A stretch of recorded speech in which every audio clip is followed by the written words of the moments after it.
Assalamualaikum warahmatullahi wabarakatuh. Apa kabar pemirsa CNN Indonesia? Semoga Anda senantiasa sehat dan selalu berada dalam lindungan Allah Subhanahu wa taala. Alhamdulillahirabbil alamin. Senang sekali saya Miladia Rahma hari ini kembali menjumpai Anda dalam program kesayangan kita, Gapai Kemuliaan. Seperti biasa, saya tidak sendiri, sudah hadir bersama saya di studio ada Ustadz Hilman Fauzi. Hilman, Assalamualaikum, apa kabar? Waalaikumsalam warahmatullahi wabarakatuh. Alhamdulillah sehat, Mbak Mila dan seluruh pemirsa CNN Indonesia. Mudah-mudahan semua dalam keadaan sehat walafiat. Amin ya rabbal alamin. Hilman, seperti biasa hari ini kita akan membahas tema yang menarik terkait jangan takut masa depan. Harusnya bagaimana sih seorang muslim kalau kita membayangkan masa depan harus seperti apa? Nanti kita akan bahas. Tapi saya ingatkan pada Anda pemirsa yang memiliki pertanyaan, Anda bisa menyampaikan pertanyaan Anda melalui email yang tertera di layar kaca. Langsung saja Hilman. Hilman, bagaimana seorang muslim harus menyikapi masa depan? Iya. Hidup kita itu kan ada di 3 waktu. Ya. Ada masa lalu, ada masa kini, ada masa depan. Masa lalu sesuatu yang telah berlalu. Maka jangan khawatir dengan apa yang sudah terjadi, ya. Masa kini yang sedang kita jalani. Masa depan sesuatu yang belum tentu kita akan temui. Maka kalau ada pertanyaan, ini masa depan yang mana nih yang harus kita pastikan, ya. Kalau saya lebih sepakat yang harus kita dalam tanda kutip ya, bukan khawatirkan, yang harus kita persiapkan adalah masa depan saat kita nanti kembali kepada Allah Subhanahu wa taala. Bukan masa depan yang sebatas kehidupan dunia yang sering menjadi kekhawatiran yang berlebihan dalam diri kita.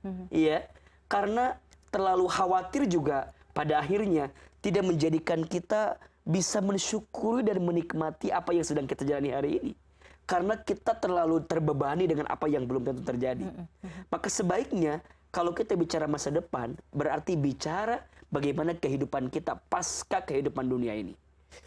Mbak Mila dan pemirsa CNN Indonesia mungkin tahu kita semua bahwa manusia itu akan mengalami beberapa fase kehidupan. Yeah. Setidaknya kalau saya gambarkan ada 12 fase kehidupan. Yang pertama alam ruh. Yang kedua alam rahim. Yang ketiga alam dunia. Yang keempat alam kubur. Yang kelima alam kiamat. Yang keenam alam dibangkitkan. Yang ketujuh alam dikumpulkan. Yang kedelapan alam ditimbangkan. 9 alam diperhitungkan. 10 alam saat kita mendapatkan syafaat, pertolongan. 11 alam kita akan berjalan di sebuah jembatan. Ke-12 baru ditentukan alam akhirat, surga atau nerakanya. Insya Allah masih panjang. Sangat panjang. Maka kalau kita terlalu, mohon maaf ya, terlalu cemas dengan kehidupan dunia yang sesaat ini, sayang. Karena ada fase-fase kehidupan selanjutnya yang harus kita pahami. Maka dalam Al-Quran, Allah ingatkan kepada kita untuk melihat apa yang sudah kita lakukan sekarang untuk hari esok. Maksudnya apa? Hari esok saat kita kembali kepada Allah. A'udzubillahi minasyaitonirrajim. Ya ayyuhalladzina amanu taqullaha wal tanzur nafsum ma qaddamat lighad. Wahai orang-orang yang beriman, bertakwalah kalian kepada Allah dan perhatikanlah apa yang kamu perbuat kemarin untuk hari esok. Jadi yang saya ingin maksudkan bicara tentang masa depan, ada yang jauh lebih harus kita pikirkan. Adalah masa depan kita saat kita kembali kepada Allah Subhanahu wa taala. Maka belajarlah untuk mempersiapkan bekal itu sebelum kita kembali kepada Allah Subhanahu wa taala. Jangan terperangkap dengan masa depan yang sesaat, yang belum tentu kita akan menemuinya. Tapi masa depan yang jauh dan pasti kita akan menemuinya. Apa? Kehidupan setelah kehidupan dunia ini. Iya. Hilman, tapi fitrahnya manusia ini kan kadang merasa takut, khawatir.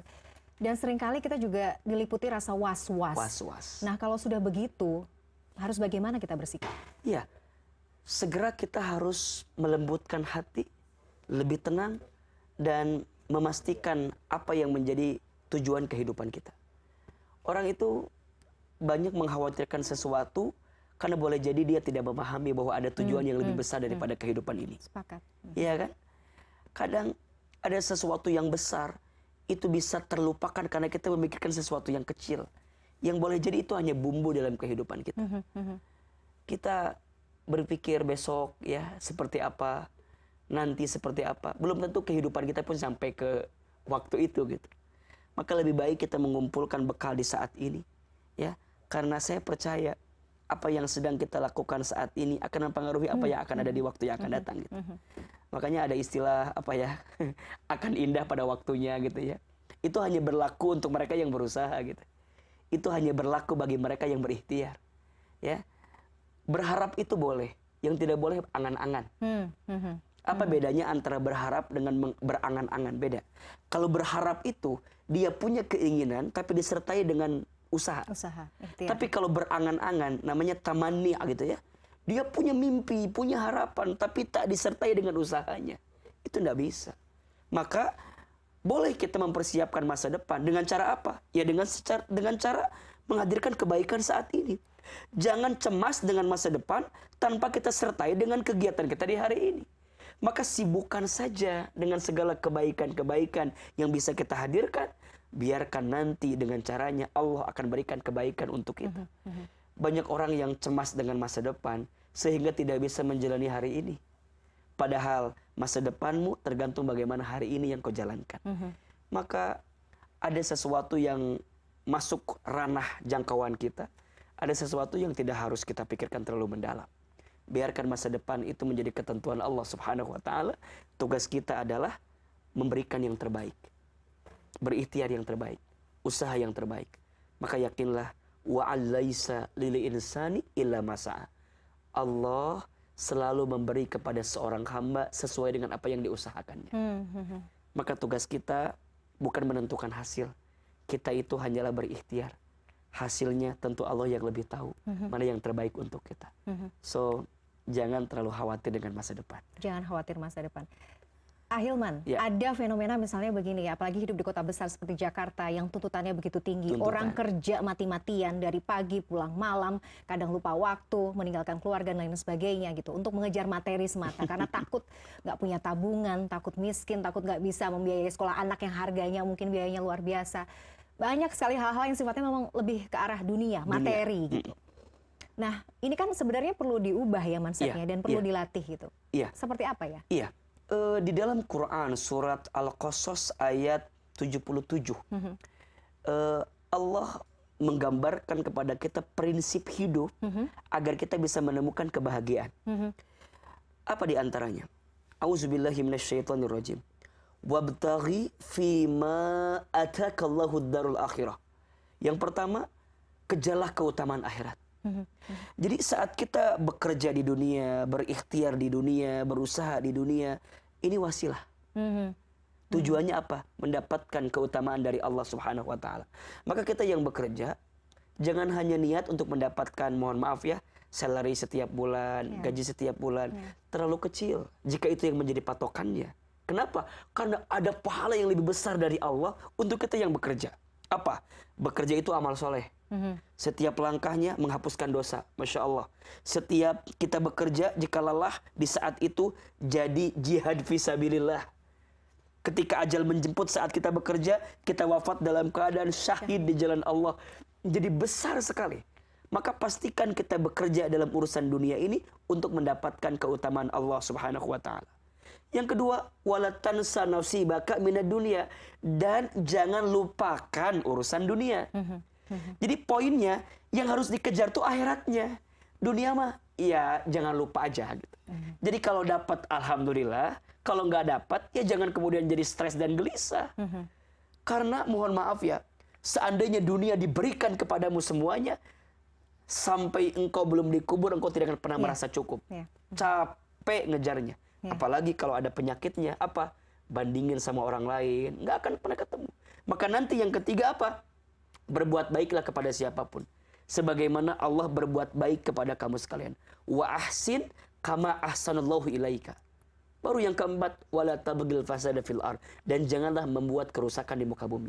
4, jadikan Allah tujuan utamanya, jadikan dunia sebagai jalannya. 3, sibuk dengan kebaikan. 4, jangan buat kerusakan.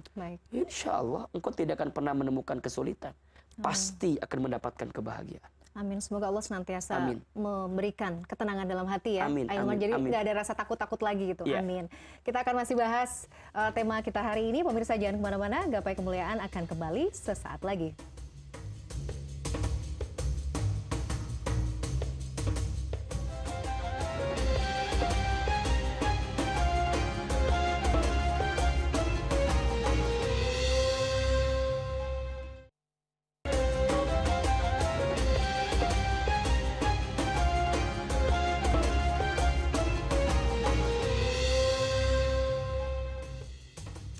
Terima kasih pemirsa, Anda masih menyaksikan Gapai Kemuliaan dalam episode Jangan Takut Masa Depan. Ahilman, kita lanjutkan. Ya. Tadi menarik yang kita bahas tentang jangan panjang angan-angan.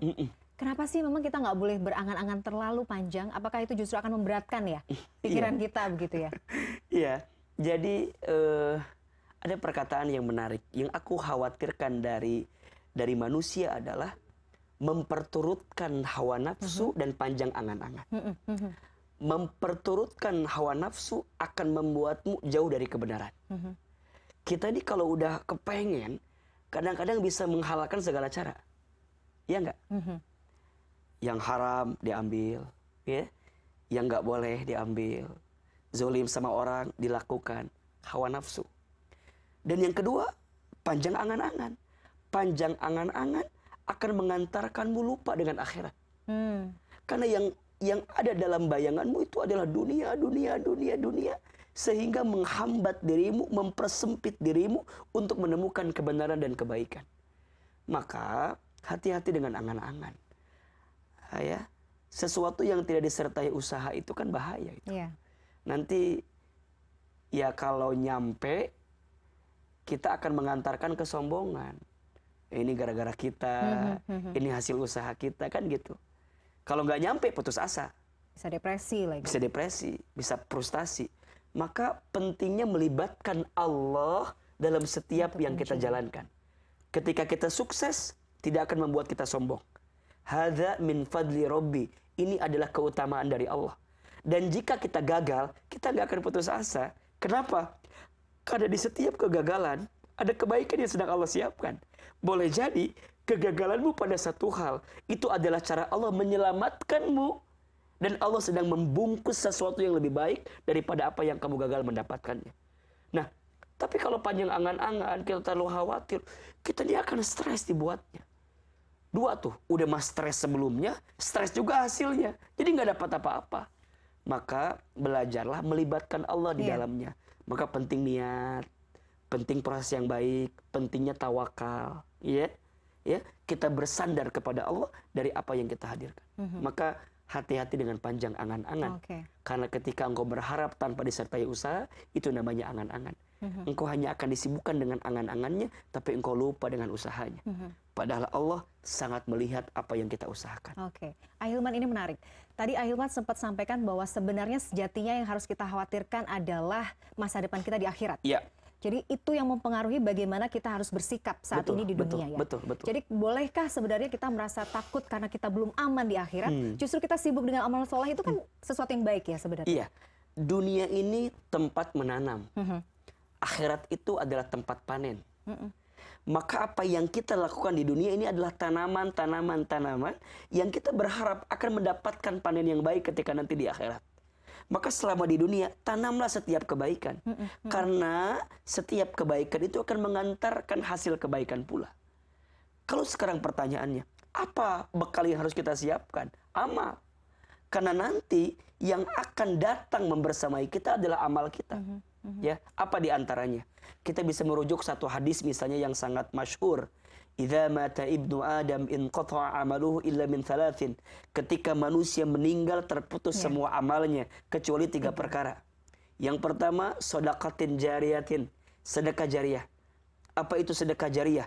Setiap kebaikan yang kita berikan kepada orang lain tapi manfaatnya terus mengalir walaupun kita sudah tidak ada. Maka pastikan kita punya sedekah jariah.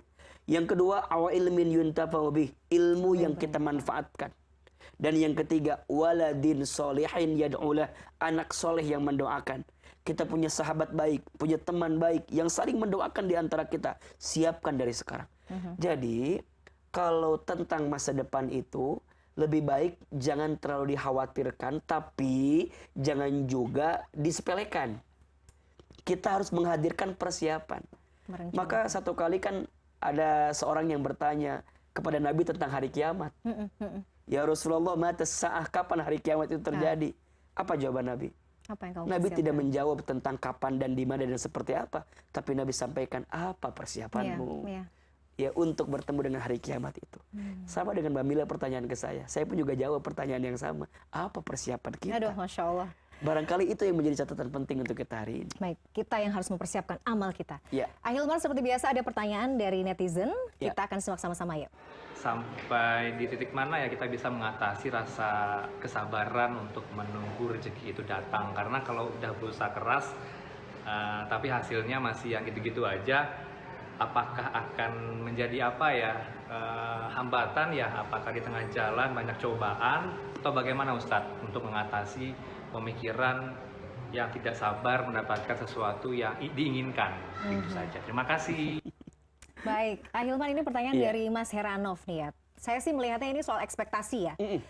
Manusia punya ekspektasi, tapi kadang Allah belum nih gitu Iya. ya. Kita suka nggak sabar. Nah, gimana kita menyikapi hal ini? Iya. Ranah kita itu pada ikhtiarnya. Sedangkan hasilnya itu adalah hak prerogatifnya Allah Subhanahu wa taala. Maka urusan rezeki, saya kira ada 3 yang harus kita pahami. Yang pertama, rezeki itu sudah dijamin.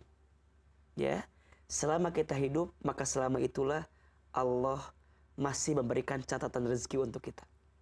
Yang kedua, rezeki itu harus dijemput, harus diikhtiarkan. Tugas kita ada pada ranah usaha. Hasilnya kita serahkan kepada Allah. Yang ketiga, rezeki itu harus disyukuri. Kadang yang sedikit bukan rezekinya, tapi yang sedikit adalah syukurnya. Yang sempit bukan rezekinya, tapi yang sempit adalah hatinya. Sehingga kita melihat bahwa kok nggak sesuai ya dengan maunya kita, kok nggak sesuai dengan harapan kita. Bukan nggak sesuai dengan harapan, barangkali engkau yang terlalu tinggi punya harapan. Tidak ada yang menyakitimu, kamu hanya tersakiti oleh harapanmu sendiri. Maka saat berekspektasi boleh, berharap boleh, tapi gantungkan harapanmu kepada Allah Subhanahu wa taala. Maka nanti lebih dalamnya, jangan batasi rezeki dengan urusan materi. Terlalu kecil. Kita masih dikasih kesehatan, rezeki. Dikasih keluarga yang harmonis, rezeki. Punya sahabat yang baik, rezeki. Yang bertanya, bisa langsung tanya ke Bamila hari ini, rezeki. Pemirsa CNN Indonesia masih bisa menyaksikan tayangan ini, rezeki. Rezeki Allah itu luas dan banyak. Yang sempit kadang hati kita. Maka mulai hari ini, jangan membatasi rezeki dengan urusan materi ya. Kalau itu yang jadi patokan, sakit hati kita. Dan jangan menganggap bahwa ketika harta kita banyak gitu ya, kita mulia, belum tentu. Tahu Korun nggak? Iya, hartanya kurang banyak apa ya, Ahilman? Kurang banyak apa? Ya, bahkan sampai hari ini kalau kita mau nyari harta, hartanya harta apa? Harta karun kan? Sampai nyelam ke laut. Saking banyaknya gitu. Jadi kalau hanya kejaran harta, Korun lebih banyak hartanya, tapi nggak mulia di hadapan Allah. Firaun, kurang apa jabatannya? Raja, ya petinggi, tapi nggak mulia di hadapan Allah. Kenapa? Karena itu semua tidak menjadikan kita dekat sama Allah kan gitu. Berarti jangan panjang angan-angan dengan sesuatu yang tidak harus kita khawatirkan. Lakukan saja apa yang bisa kita lakukan. Dekati Allah, taat kepada Allah. Jadikan semua yang Allah berikan untuk mendekat taat kepada Allah Subhanahu wa ta'ala. Dan ini catatannya. Jika hari ini Allah masih berikan kesempatan usia kepada kita, ingat 2 hal. Yang pertama, karena boleh jadi Allah tahu amal kita masih sedikit. Betul. Sehingga Allah berikan usia kepada kita agar kita menyiapkan atau menambah bekal amal kita. Betul. Untuk nanti kembali kepada Allah. Atau yang kedua, karena Allah tahu dosa kita banyak. Sehingga Allah berikan kesempatan usia agar di sisa usia ini kita banyak bertobat, memperbaiki diri di hadapan Allah Subhanahu wa ta'ala. Jika itu yang sudah kita hadirkan, tidak ada orang yang berpikir masa depan terlalu khawatir. Karena hari ini pun adalah nikmat yang Allah berikan kepadanya. Bisa jadi amalnya sedikit atau dosanya banyak. Kalau Bamila masuk kategori yang mana? Aduh, ya Allah, kayaknya dua-duanya deh. Kalau saya dua-duanya. Jadi PR kita masih banyak. Masih banyak. Mumpung masih ada waktu, kita harus bersemangat ya dalam betul. beramal soleh. Insya Allah mudah-mudahan Allah mudahkan. Amin. Ahilman, kita akan lanjutkan pembahasan kita. Pemirsa jangan kemana-mana. Gapai Kemuliaan akan kembali setelah jeda yang satu ini.